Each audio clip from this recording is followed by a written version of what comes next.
Good afternoon, myself Sanjay Makwana.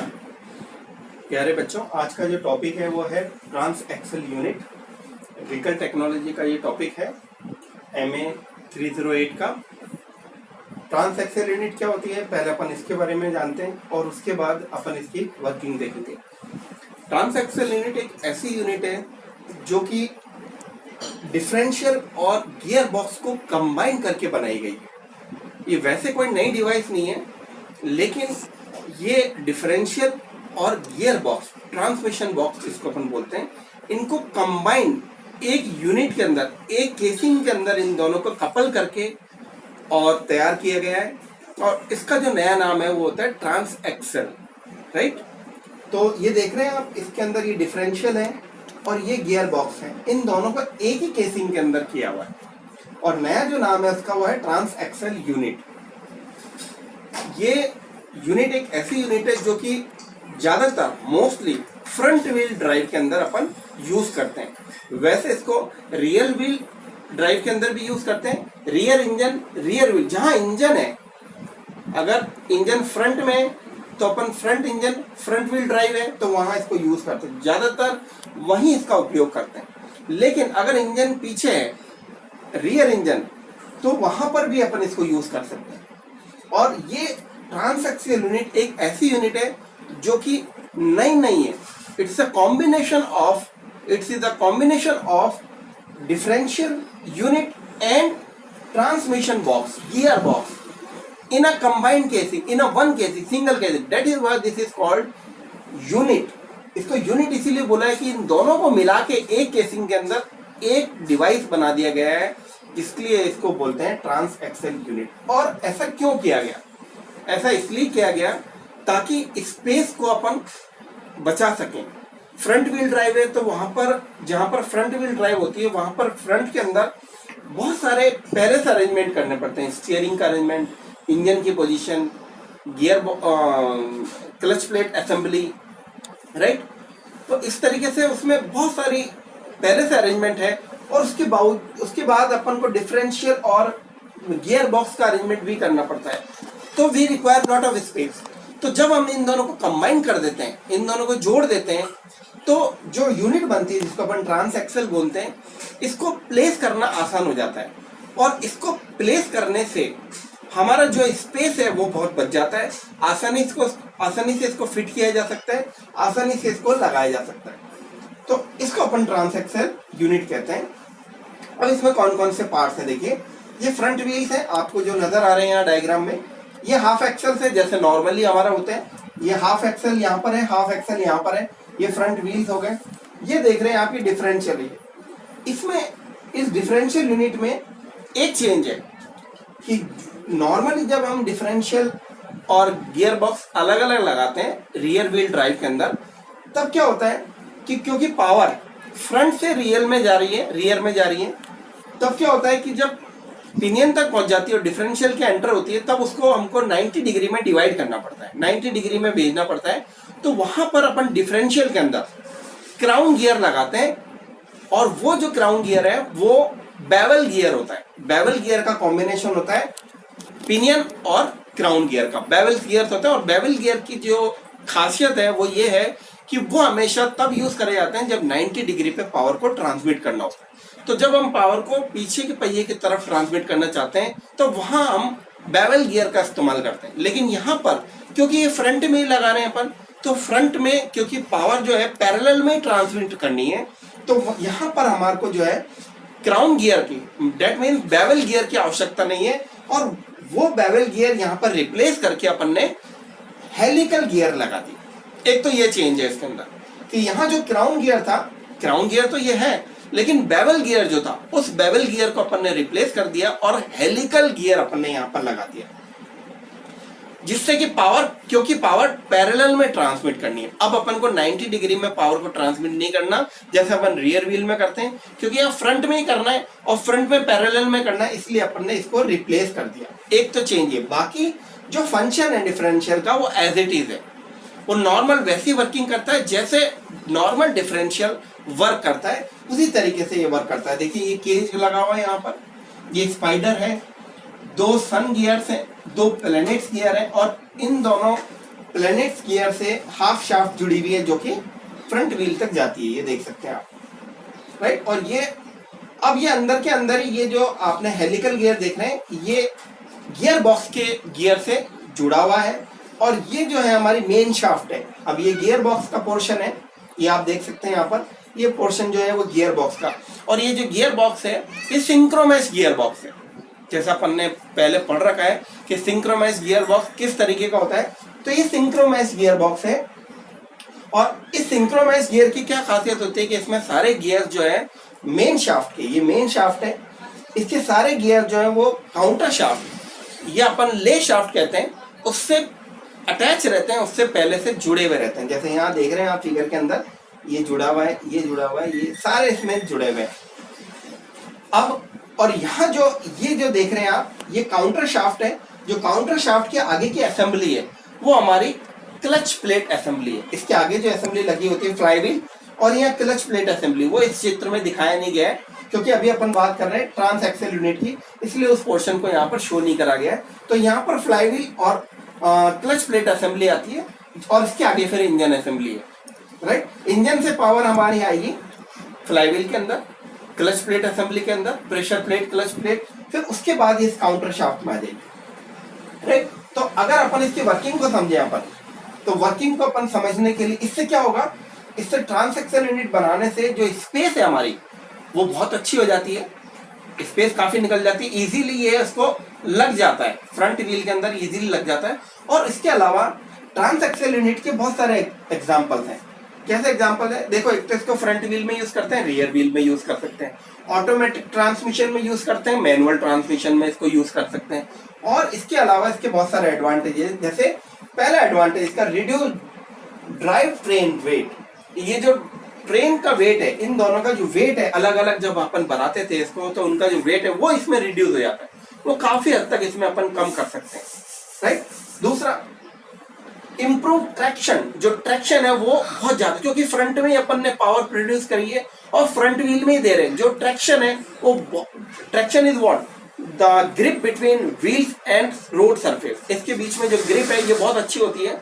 तो ये इस केस के अंदर जिसमें अपन ट्रांस एक्सेल यूनिट लगाते हैं फ्रंट में, तो फ्रंट व्हील की ग्रिप बहुत अच्छी हो जाती है। स्मूथर राइड, राइड जो हमारी राइड है वो बहुत स्मूथर मिलती है, हमारे को बहुत कंफर्टेबल मिलती है। क्वाइटर ऑपरेशन, बहुत स्मूथली ऑपरेट करता है ये, राइट। इंक्रीज पैसेंजर स्पेस, जैसे मैंने कहा कि अगर इसको अपने फ्रंट में एडजस्ट कर दिया तो जो स्पेस मिलती है अंदर पैसेंजर को बैठने के लिए, या अगर गुड्स व्हीकल में लगा रहे हैं अपन तो जो सामान रखने के लिए स्पेस मिलती है वो बढ़ जाती है, वो ज्यादा निकलती है। नो प्रोपेलर शाफ्ट, अगर अपन इसको जैसे मैंने बताया कि फ्रंट में यूज करते हैं तो इतनी बड़ी भारी प्रोपेलर शाफ्ट लगाने की आवश्यकता नहीं होती है, क्योंकि ये आगे यूज होता है और आगे के आगे ही अपन पावर फ्रंट व्हील में ट्रांसमिट कर देते हैं। तो ये इसके बहुत सारे एडवांटेजेस हैं जिसके कारण इसको ज्यादातर अभी फ्रंट व्हील ड्राइव में यूज कर रहे हैं। अब इसका थोड़ा सा अपन वर्किंग देखते हैं। वैसे इसकी वर्किंग कोई ज्यादा खास अलग नहीं है, क्योंकि इसमें नया इन्वेंशन कुछ नहीं है। दो यूनिटों को जोड़ के थोड़ा सा उसमें मॉडिफिकेशन करके, उसके अंदर डिजाइन में मॉडिफिकेशन करके और ये नई यूनिट बनाइए और असेंबल करिए, उसी को अपन ट्रांस एक्सेल यूनिट बोल रहे हैं।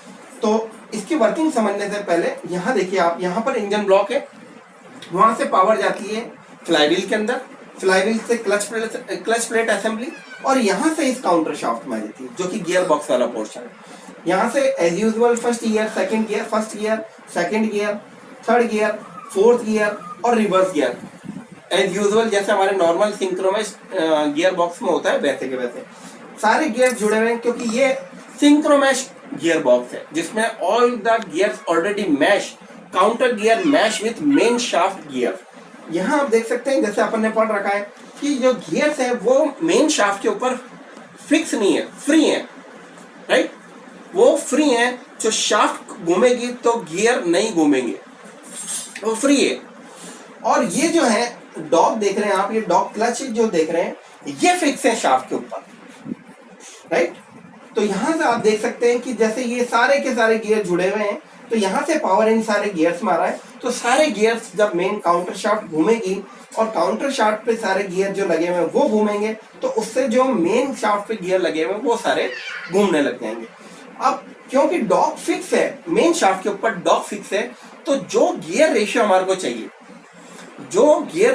चाहिए, उस वाले डॉग क्लच को अपन शिफ्ट करेंगे फॉर्क की मदद से और वो ड्राइव अपन प्राप्त कर लेंगे या वो गियर रेशियो अपन प्राप्त कर लेंगे। फॉर एग्जांपल फर्स्ट गियर अपन को चाहिए, तो ये वाला डॉग जो आप देख रहे हैं, इसको अपन शिफ्ट करेंगे फर्स्ट गियर की तरफ।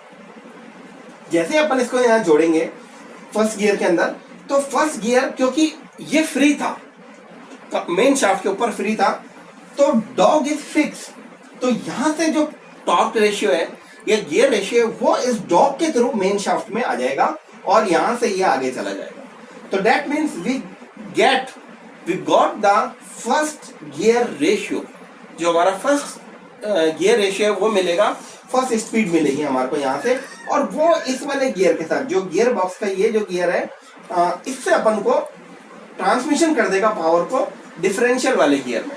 और यहाँ पर एक बार फिर गियर रेशियो चेंज होगा, जैसे कि एज यूजुअल डिफरेंशियल का भी एक गियर रेशियो होता है, लेकिन वो फिक्स होता है, जैसे 8:1, 6:1, 7:1। तो यहाँ उसी रेशियो में पावर इंक्रीज होगी और उसके बाद डिफरेंशियल में आ जाएगी।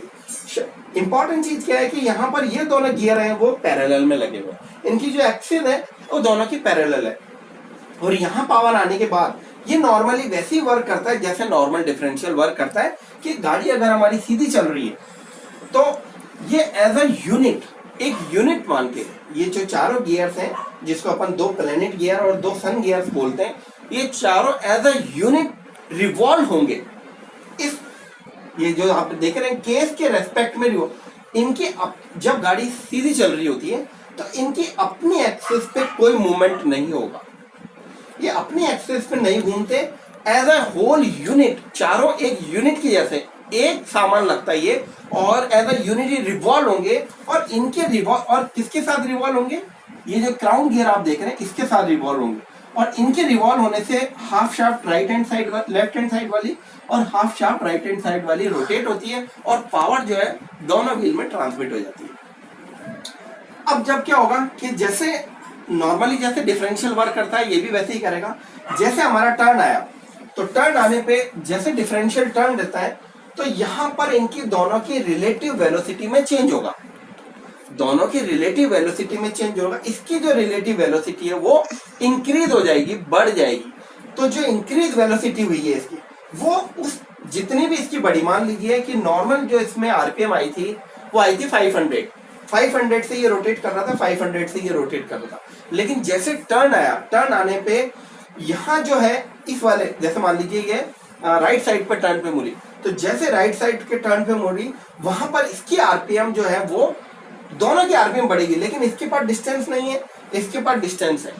अब क्या होगा कि मान लीजिए कि 50 जो आरपीएम इसकी इंक्रीज हुई, तो जैसे 50 का रिलेटिव आरपीएम का डिफरेंस आया, तो ये वाला जो गियर है लेफ्ट साइड वाला, ये अपनी एक्सिस पे 50 आरपीएम से रोटेट होगा, और क्योंकि ये अपनी एक्सिस पे रोटेट होने लग गया 50 आरपीएम, तो ये अपने सामने वाले जो सन गियर है या प्लैनेट गियर है, इसको 50 आरपीएम से अपोजिट डायरेक्शन में रोटेट करेगा, राइट। ये 50 आरपीएम का जो रिलेटिव वेलोसिटी का डिफरेंस आया, ये अपने अपोजिट 50 आरपीएम को इसको अपोजिट रोटेट करेगा। अब क्योंकि जो आगे की स्पीड है वो 500, जो नॉर्मल हमारी इंजन की आरपीएम आ रही है वो 500 है, और यहाँ से 50 आरपीएम का एक रेजिस्टेंस क्रिएट हो जाएगा, और वो रेजिस्टेंस इस शाफ्ट के अंदर क्रिएट होगा। वो जो 500 आरपीएम से व्हील घूम रहा है उसमें 50 आरपीएम का एक रेजिस्टेंस डेवलप करेगा, जिससे उसकी स्पीड जो है व्हील की वो रिड्यूस हो जाएगी, 50 आरपीएम रिड्यूस होगी। जितनी यहाँ बड़ी है उतनी यहाँ कम हो जाएगी, तो यहाँ जो हमारी नेट आरपीएम रहेगी वो रहेगी 450। तो यहाँ पर क्योंकि आपने अगर राइट टर्न लिया तो इसके पास तो डिस्टेंस था, लेकिन इसके पास डिस्टेंस नहीं था, तो क्या होगा, ये स्किडिंग से बचेगा, ये वाला जो व्हील है वो स्किडिंग से बचेगा, घिसने वियर एंड टियर से बच जाएगा। तो इस तरीके से हमारा ये डिफरेंशियल भी काम करता है जैसे नॉर्मली आपने पढ़ा है। अब अगर यहाँ पर अपन गियर चेंज करते हैं, तो इसको अपन ने डिटैच कर दिया और इसको इससे अटैच कर दिया, तो अपन को सेकंड वाला गियर रेशियो मिल जाएगा, जो इसी शाफ्ट के थ्रू वापस इसमें चला जाएगा और ये इजीली डिवाइड हो जाएगा। अब अगर गाड़ी लेफ्ट हैंड साइड पर टर्न करती है, तो अब हमारे क्या होगा कि इसकी आरपीएम बढ़ेगी, इसकी आरपीएम बढ़ेगी तो ये जो आप देख रहे हैं गियर अंदर बेवल गियर जो देख रहे हैं आप, इसकी आरपीएम बढ़ेगी और इसके अपोजिट जो बेवल गियर लगेगा इसकी ये अपोजिट घूमेगा। तो जितना ये अपोजिट घूमेगा उतनी आरपीएम का यहाँ रेजिस्टेंस क्रिएट कर देगा इस व्हील के लिए, और वो नेट आरपीएम जो होगी वो मेन में से वो जो यहाँ पर इंक्रीज हुई है वो घट जाएगी और इसकी स्पीड जो होगी वो कम हो जाएगी, क्योंकि हम मोड पर इसके पास डिस्टेंस नहीं है तो इसकी हम स्पीड कम करना चाहते हैं। तो वही ये डिफरेंशियल काम करता है कि जो मोड के बाद जिसको ज्यादा आरपीएम चाहिए उसको ज्यादा मिलती है और जिसको कम आरपीएम चाहिए उसको कम मिलती है, जिससे वो स्किड नहीं कर पाए और वियर एंड टियर से उसको बचाया जा सके, जिससे कि टायर की लाइफ इंक्रीज होगी। खैर, तो ये हमारा ट्रांसएक्सल यूनिट का कंसेप्ट था, जिसमें दोनों यूनिट्स को मिला के एक नई यूनिट बनाते हैं जिसको अपन नथिंग इज न्यू, इसमें नया कुछ नहीं है, एज यूजुअल जो डिफरेंशियल है और सिंक्रोमैच गियर बॉक्स है इन दोनों को एक केसिंग में बना दिया गया है ताकि स्पेस की बचत की जा सके और आसानी से इसको फ्रंट व्हील ड्राइव के अंदर इंस्टॉल किया जा सके। और इम्पॉर्टेंट क्या है कि एक इसमें थोड़ा सा चेंज किया गया है कि यहाँ जो बेवल गियर लगाते थे उसको अपन ने हेलिकल गियर से रिप्लेस कर दिया, और बाकी जो वर्किंग है वो इसकी नॉर्मल जैसे इसकी वर्किंग है वो है और इसकी जो नॉर्मल वर्किंग है वो है। तो इस तरीके से हमारी ट्रांसएक्सल यूनिट काम करती है। मुझे उम्मीद है कि बच्चों को समझ में आया होगा। बहुत बहुत धन्यवाद, थैंक यू।